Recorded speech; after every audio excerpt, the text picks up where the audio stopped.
ન હોય તે પ્રકારની આશંકા સેવાઈ રહી છે। હવે દિલ્હીથી અમિત શાહ અમદાવાદ આવવા માટે નીકળી ગયા છે। સાંજે 6:30 કલાકે અમદાવાદ પહોંચશે અમિત શાહ અને હવે વિમાન દુર્ઘટનાની જાણકારી મેળવવા તેઓ નીકળ્યા છે। આખી પરિસ્થિતિનો તાગ મેળવવા માટે હવે તેઓ નીકળ્યા છે।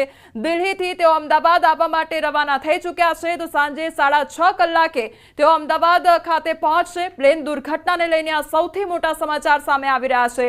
આણંદના 20 લોકોના મોતની આશંકા સેવાઈ રહી છે। આ જે આંકડો છે તે પણ હજુ વધી શકે છે તે પ્રકારની વાત અમારા સંવાદદાતા દ્વારા કરવામાં આવી રહી છે। પરંતુ હજુ પણ આણંદના કેટલા લોકો સવાર હતા તેને લઈને આવનારા સમયમાં આપણને જાણ થશે। બીજી તરફ એ તસવીર કે જ્યાં અમિત શાહ દિલ્હીથી અમદાવાદ આવવા માટે રવાના થઈ ચૂક્યા છે, જે આખી પરિસ્થિતિ સર્જાઈ છે, જે દુર્ઘટના સર્જાઈ છે તેની પરિસ્થિતિની તમામ જાણકારી તેમના દ્વારા મેળવવામાં આવશે। આ સાથે તેમના દ્વારા પણ પ્રાર્થના કરવામાં આવી હતી, તેમના પરિવારજનો સાથે પ્રાર્થના કરવામાં આવી હતી કે જે પરિવારજનો છે તેમણે પોતાના જે સ્વજનો ગુમાવ્યા છે તેમને હિંમત આપે તે પ્રકારની અમિત શાહ દ્વારા પ્રાર્થના કરવામાં આવી। અને હવે આ સીધી તસવીરે કે જ્યાં દિલ્હીથી તેઓ હવે અમદાવાદ આવવા માટે રવાના થઈ ચૂક્યા છે અને સાંજે 6:30 કલાકે તેઓ અમદાવાદ ખાતે પહોંચશે અને આખી જે પરિસ્થિતિ સર્જાઈ, જે દુર્ઘટના સર્જાઈ તેનો તાગ તેમના દ્વારા મેળવવામાં આવશે। વિમાન દુર્ઘટનાની તમામ જાણકારી હવે અમિત શાહ દ્વારા મેળવવામાં આવશે। એક તરફ અમદાવાદની વાત કરવામાં આવે તો અમદાવાદ ખાતે સીએમ ભૂપેન્દ્ર પટેલ તેમજ ગૃહ રાજ્યમંત્રી હર્ષ સંઘવી દ્વારા બેઠક કરવામાં આવી રહી છે અને સતત જે છે તે નજર રાખવામાં આવી રહી છે। આ સાથે સિવિલ ખાતે પહોંચી તેમના દ્વારા તમામ જે મુસાફરો અત્યારે જે સારવાર લઈ રહ્યા છે તેમની મુલાકાત કરવામાં આવી છે। આ સાથે ત્યાં પણ તેમના દ્વારા એક બેઠક કરવામાં આવી છે અને અનેક મુદ્દાઓ પર ચર્ચા કરવામાં આવી છે। અને બીજી એ તસવીર કે જ્યાં હવે કેન્દ્રીય ગૃહમંત્રી અમિત શાહ દિલ્હીથી અમદાવાદ આવવા માટે રવાના થઈ ચૂક્યા છે અને સાંજે 6:30 કલાકે તેઓ અમદાવાદ ખાતે પહોંચશે। બીજી તરફ એ તસવીર કે જ્યાં આગળ હજુ પણ કાટમાળ દૂર કરવાની જે કામગીરી છે તે કરવામાં આવી રહી છે અને હજુ પણ જે મૃતદેહો છે તે બહાર કાઢવામાં આવી રહ્યા છે અને એટલા માટે જે શંકા વ્યક્ત કરવામાં આવી રહી છે કે હજુ પણ આ આંકડો વધી શકે છે। જે મૃતકોનો આંકડો સામે આવ્યો છે 210 જેટલો મૃતકાંક સામે આવ્યો છે, પરંતુ તે હજુ પણ વધી શકે છે અને એક આશંકા તો એવી પણ વ્યક્ત કરવામાં આવી રહી છે કે આ જે પ્લેન ક્રેશ થયું છે તેમાં કોઈ બચ્યું નહીં હોય અથવા તો બચવાની ખૂબ જ નહિવત શક્યતા જોવા મળી રહી છે।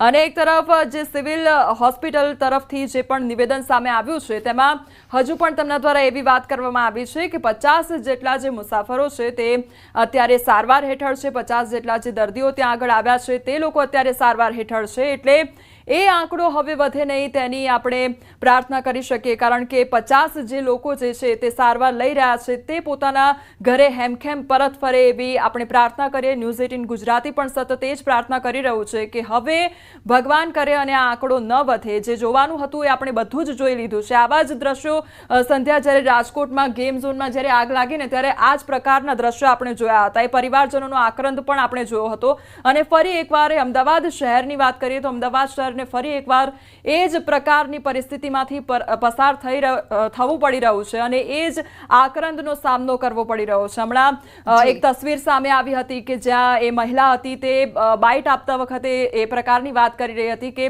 એમને સવાલ કર્યો કે શું તમને કંઈ ખ્યાલ છે, તો એમણે જવાબ આપ્યો કે અમને કંઈ ખબર નથી, શું થઈ રહ્યું છે, અમારા પરિવારજનો ક્યાં છે તેની પણ અમને જાણ નથી। એટલે તમે વિચાર કરો કે જે પરિવારજનોએ પોતાના જે સ્વજન છે તે ગુમાવ્યા છે, એટલે એમની અત્યારે શું પરિસ્થિતિ હશે, તે લોકો શું વિચારતા હશે, શું અનુભવતા હશે તે તો આપણે વિચારી પણ ન શકીએ। કારણ કે લગભગ 1:45 વાગ્યાની આસપાસ, 1:45 થી અત્યારે લગભગ આપણે 6 વાગવા આવ્યા છે, ત્યાં સુધી એ લોકો હજુ રાહમાં બેઠા છે કે બસ મારું જે વ્યક્તિ છે પાછું આવી જાય અને ઘરે પરત ફરે। સંધ્યા બિલકુલ, અને જેટલા લોકોના મોત થયા છે 210નો તો આંકડો છે, પરંતુ જે કહેવામાં પણ આવી રહ્યું છે કે કદાચ કોઈ પણ વ્યક્તિ નહીં બચ્યું હોય, એટલે કે ન તો પાયલટ બચ્યા હશે, ન ક્રૂ મેમ્બર બચ્યા હશે, ન એમાં સવાર 230માંથી એક પણ વ્યક્તિ બચ્યું હશે।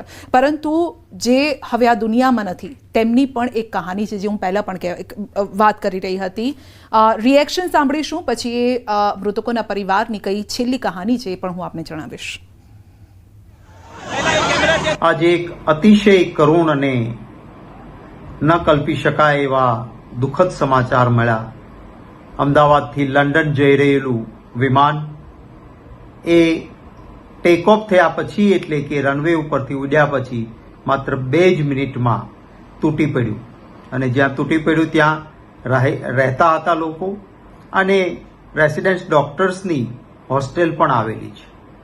અનેક લોકોને પોતાનો જીવ ગુમાવવાનો વારો આવ્યો એવા સમાચારોથી ખૂબ વ્યથિત છું. કોંગ્રેસ પક્ષના એક કાર્યકર્તાને ઘટનાના સમાચાર મળતાની સાથે વિનંતી કરી હતી કે જ્યાં લોહી આપવાની જરૂર પડે બ્લડ ડોનેશન કરવાનું, પ્રશાસનને જ્યાં જરૂર પડે ત્યાં મદદરૂપ બનવાનું, અને ફરી અપીલ કરું છું કે તમામ જગ્યાએ જ્યાં મદદરૂપ થઈ શકાય. એટલી પબ્લિક હતી તમે બિલ્ડિંગ વિમાન તો ક્રેક થઈ ગયું. હવે એ તો અમે જઈએ ખેવાને, પણ જ્યાં બિલ્ડિંગની અંદર હતા તમે 15 થી 20 મિનિટ નીચે લોકોને લાયા અમે, અને એ તો અમને 100% એ સમયે મેં હાજર હતા. પછી બધી ફાયર બ્રિગેડો અને પબ્લિક ને બધી સેવા માટે બહુ પબ્લિક આવી ગઈ છે. અહીંયા સેવા માટે કોઈ પાછું પાણી નથી. અને મને એવું લાગે છે કે એર ઇન્ડિયા હોય તો પૂર્વ મુખ્યમંત્રી વિજય રૂપાણી પણ આની અંદર આવવા જોઈએ, કારણ કે આ સવારે લોકો ગયા છે અને લંડન જવાના હતા. હાલ અહીંયા કયા પ્રકારની પરિસ્થિતિ જોવા મળી રહી? હવે તો ઠંડક થઈ ગયું છે, પણ હવે અમે ડેડ બોડીઓને હું સાફ સફાઈ કરવા ડેડ બોડીઓ લઈ જવા માટે ઓછાવું છું. આની અંદર ડૉક્ટર હાઉસની અંદર ઓછાવું છે તો 15-20 ડૉક્ટરોને કંઈક કલ્પના ના કરે એવી કંઈક બનાવ બની ચૂકેલો. અચ્છા, આપે જ્યારે અહીંયા આગળ આ પ્રકારની પરિસ્થિતિનું નિર્માણ જોયું ત્યારે કયા પ્રકારે અહીં લોકો મદદ માટે આવી પહોંચ્યા હતા, અને વહીવટી તંત્રની વાત કરીએ તો તે કયા પ્રકારની મદદ આવે? તમે જે વખત જે બનાવ બને એને 10મી મિનિટે વહીવટીતંત્ર ફાયર બ્રિગેડ બધા અહીં આવી ચૂક્યા છે. વહીવટીતંત્રનો કોઈ અમારો રોલ ઓછો નથી, ફૂલ રોલ ભજવે છે એમને બધા. જ્યારે આ બનાવ બન્યો ત્યારે કયા દ્રશ્યો, કારણ કે આપે કીધું કે જોરદાર અવાજ આવ્યો ત્યારબાદ ચારે તરફ અંધારું છવાઈ ગયું. જે વખત બનાવ બન્યો વખતે પબ્લિકને ઉહાપોને કિકિયારો થતી હતી, ખબર જ નથી પડતી કે અહીં શું થઈ રહ્યું. અને અહીંયા ટોટલ બિલ્ડિંગો જો અહીંયા અંદર ફાયર બ્રિગેડની અંદર ગંદી ગેસના બાટલા બધું હજી ફાટે છે.